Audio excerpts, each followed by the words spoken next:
So talk about your entrepreneurial path. Like how do you decide to become an entrepreneur? Your business opener, how did that come about? Yeah, I think that this happened, when I was younger too. I always sort of thought I'd do my own thing.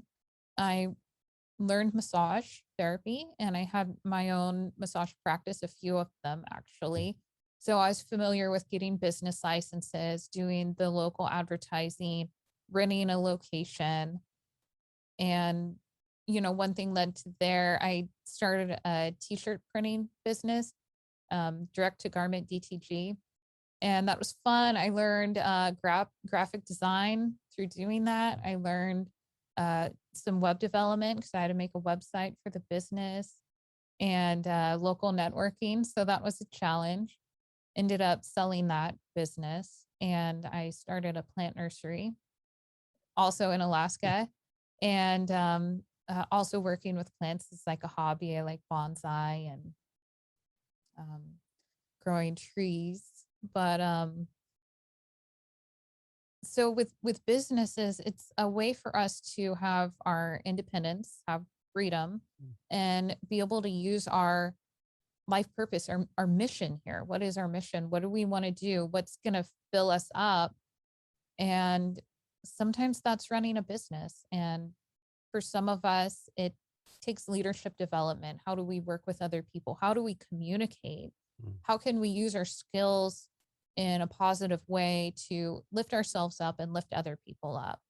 And that's what is inspiring about being a leader in business and also working with other business owners.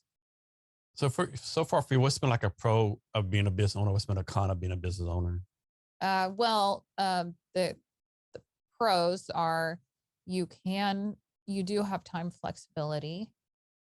And, I'll just say the con right after that, which is you might end up working more than, for instance, if you work with somebody else, but also the pro, the rewards can be great. And the con, you have a lot of responsibility. And all in all, I would say that in terms of personal development, there's nothing that's going to push you further than being a business owner. What makes you think some people are good leaders, some people are bad leaders? Is that they're born with it, they're not trained correctly? What do you think the deal with that is? Perspective. It's all about, can you motivate other people? Do you use like there's a way to motivate with negativity, and I don't like those types of leaders.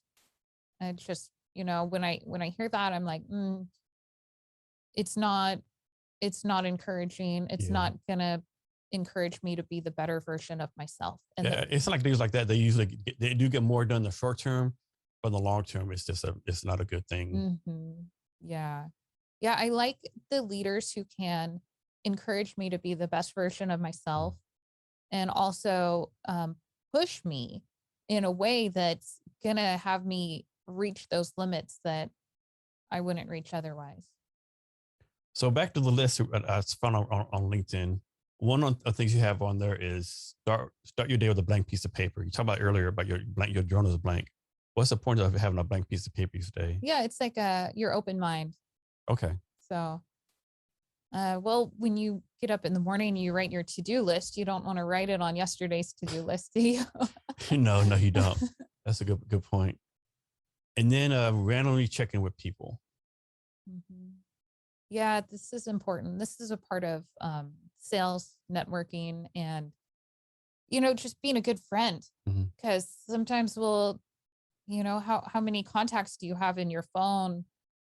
How many times are you going to check in with those people?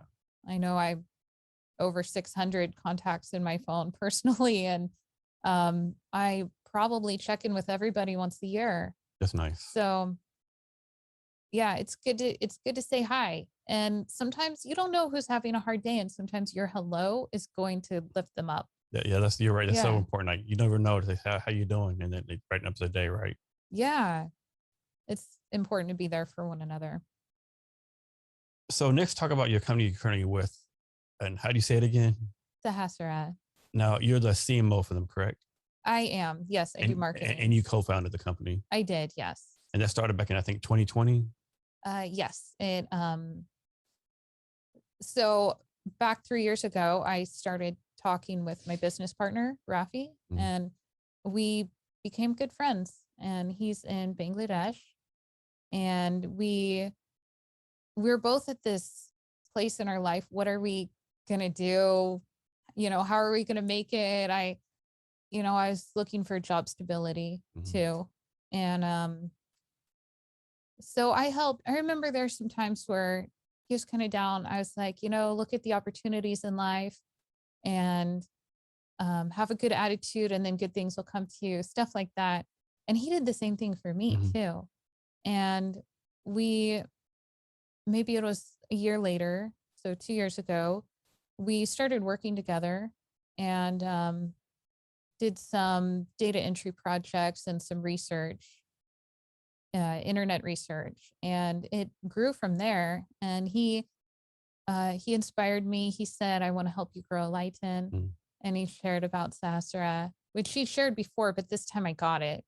And then in December of 2019, I wrote the business plan, and then January of 2020, I filed the incorporation paperwork. And since then, we've grown. We have a team, and we have an office in Dhaka in the Banani district, and people here in Washington doing sales with me. So it's fun. It's the sky's the limit in terms of opportunity.